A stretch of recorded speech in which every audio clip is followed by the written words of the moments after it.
fresh niya, no? Para siyang ano, para siyang endorser ng ano, ng... Tawa na! Hindi niya alam na siya din yung nabunod ko. Who's that girl? Yes! Yes, ayan. Representing Zamboanga City! Ay, perfect! Anay! Gaan pa rin. Thank you!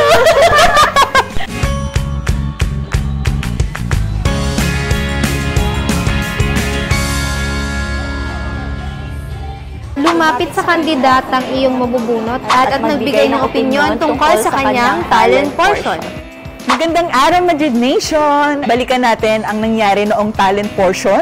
At ngayon, hawak ko na ang mga pangalan ng ating 17 candidates. Pagbubunutin na natin sila isa-isa. Tara! Puntahan naman natin ang isa sa mga candidates sa ating Miss Madrid Philippines 2023 at magpapakilala siya at kung anong branch ang nire-represent. Hello everyone! I'm Angelica Publico representing Pampanga. Wow! Pampanga! Bubunot na siya kung sinong candidate ang lalapitan niya. At keep it to yourself first. Mary Rose Magracia representing Zamboanga City. Parang hindi ganyan yung pagpapakilala mo sa kanila. Ulitin natin. Nangialam? Nangialam ako? Bunot ka na. Ulitin mo kung paano mo ba kasi.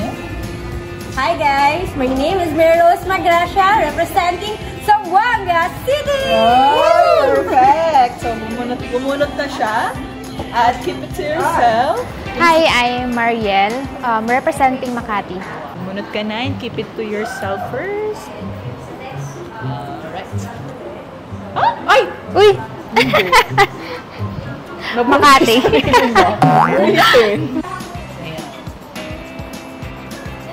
Ayan. Angel Daliamas representing Iloilo. Iloilo. Ayan. Sino nga ba mabubunot ni Miss Iloilo?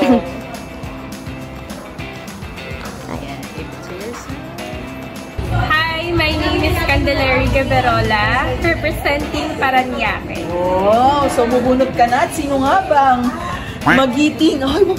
Sino nga bang candidate ang mabubunot mo? I-review mo ang kanyang talent portion. My name is Maria Micaela Nibi Uwalat, representing Tagum. Sino nga bang mabubunot ni Miss Tagum? Tagum.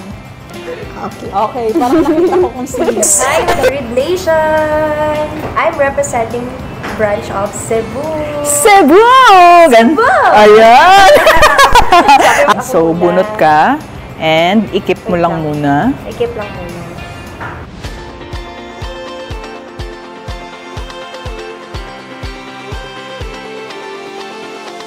Hi, Madrid Nation! Ang nabunot ko na kandidata is no other than Miss Candidate number 5, which is Miss Kalakba. At ang alam ko na talent niya ay kumanta siya nung napanood ko.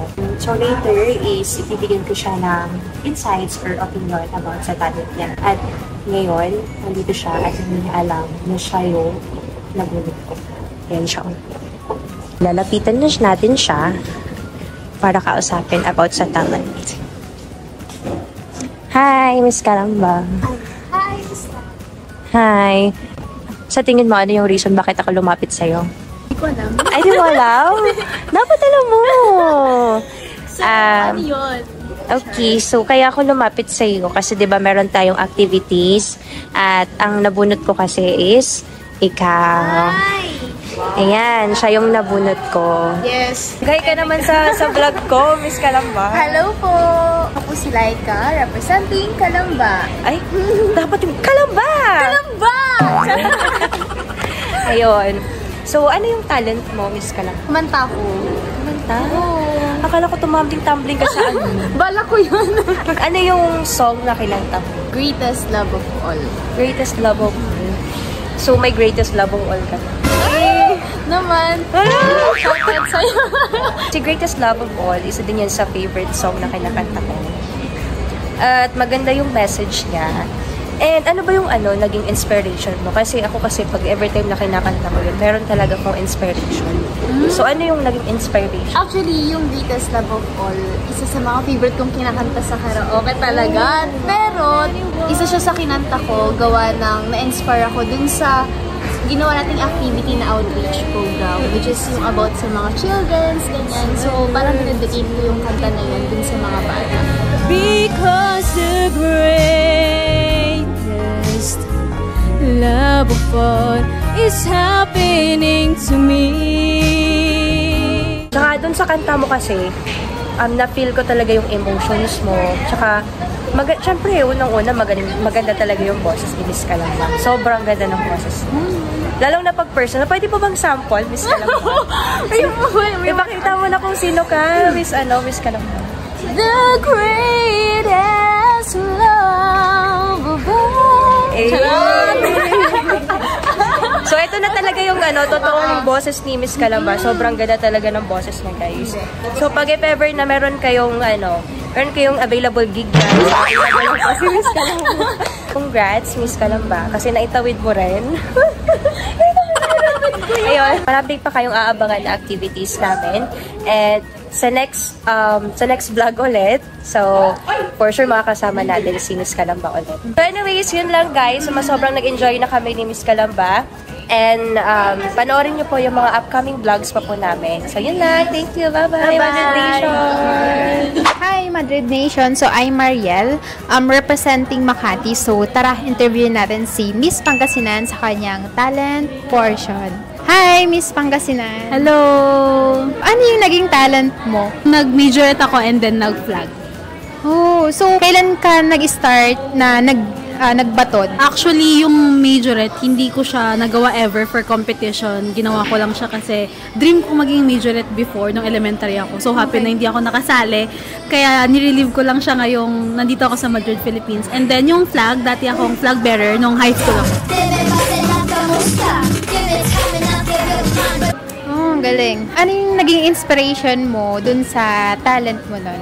And bukod sa nirelieve ko nga yung dream ko before nung elementary pa ako. At the same time, na-miss ko kasi yung drum and lyre nung high school. Kaya naisipan ko na why not, since may background naman ako doon, edi yun na lang yung italent ko. At i-showcase ko para malaman ng iba na marunong ako at the same time. Parang feeling ko kasi wala pang gumagawa ng ganun. So, oo, tama.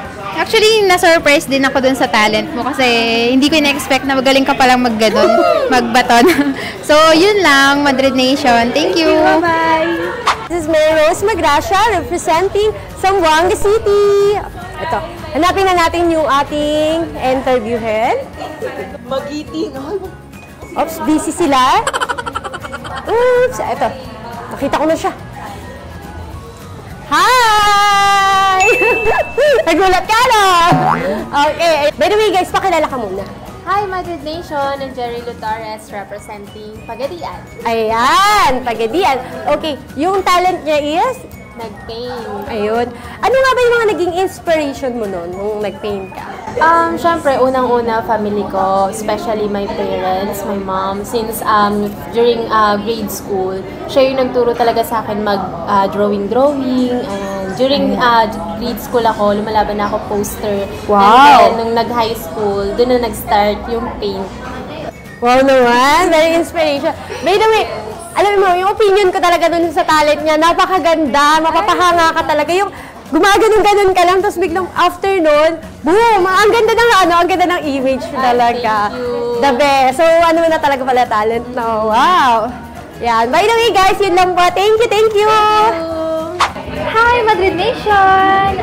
Nabunot ko ay si Miss Candidate number 11, CDO, si Miss Eliza, but unfortunately, wala siya dito. Kaya naman, sasamahan ako ni Miss Makati, si Miss Mariel.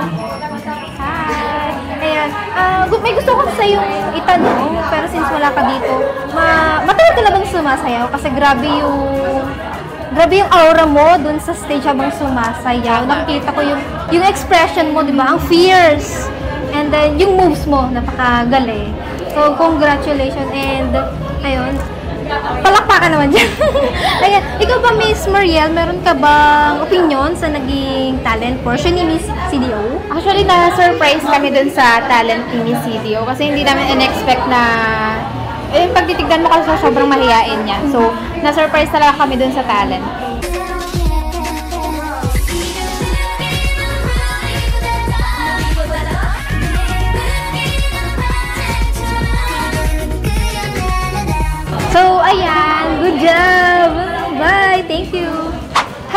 Madrid Nation, I'm Angelica Publico representing Pampanga. Ngayon ay may ginagawa kaming interview at ang nabunot ko ay si Miss Makati. Ngayon puntahan natin si Miss Makati para interviewin natin siya about sa ginawa niyang talent portion ng nakaraan. Tara!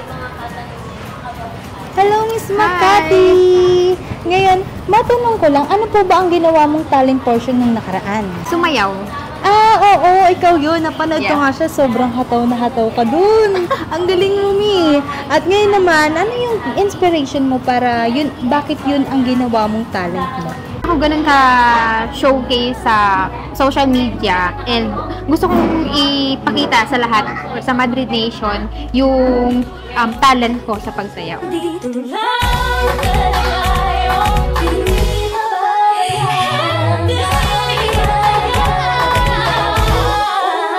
Actually, nagulat kami kasi yun yung ginawa niyang talent niya. Kasi nakikita ko talaga siya mahinhin, tahimik lang, gano'n. Tapos, sobrang nagulat talaga kami sa pasabog niya ng talent portion. By the way, congrats, ang galing mo dun. Thank you.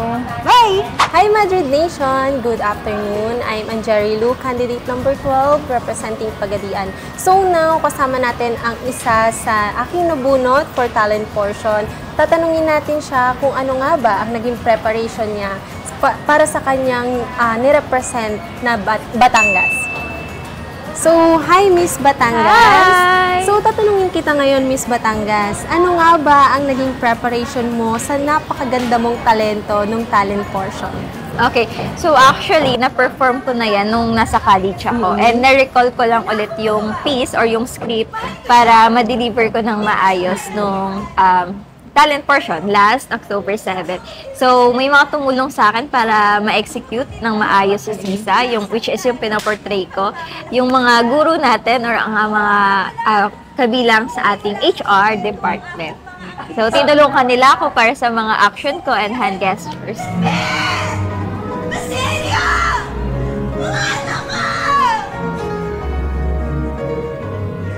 Wow! So, di ba, sobrang ganda ng kanyang talento nung talent portion. Kitang-kita mo doon yung emosyon kung paano si Sisa nangungulila sa kanyang mga anak. Paano yung emosyon?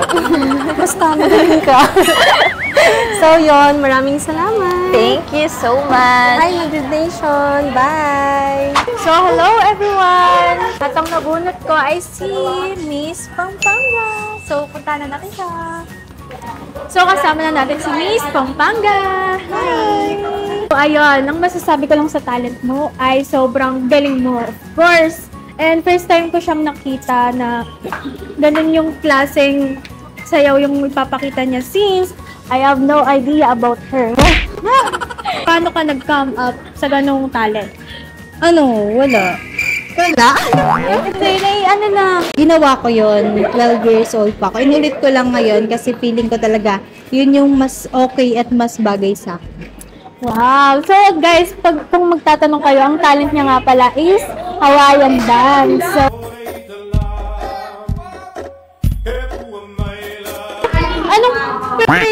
ano ba yan? Ulit yan. Tignan mo, sobrang gulo ng isang tanong na lang, Miss Pampanga. Anong preparation yung ginawa mo sa talent mo? Prepare from the start, yung tawag doon? Yung costume, ayun, yung mga lahat yon DIY lang, gawa ko lang din. Sariling sikap yon. Hindi, lang din. Kung mapapanood naman nila yan din. Yes, mapapanood niyo yan sa FB page ng Madrid, Philippines. So guys, napaka-sexy niya doon. Uy! Anong number mo ulit?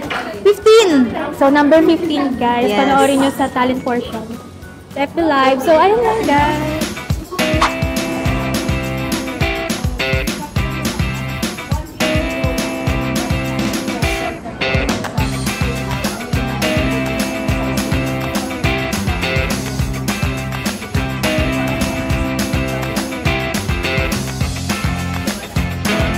Pangarap ko talaga kasi matutupad yung kilele. So, ikaw ang tumupad ng pangarap. Hi guys! So, andito tayo ngayon sa practice ng Ayoko na, joke lang pala.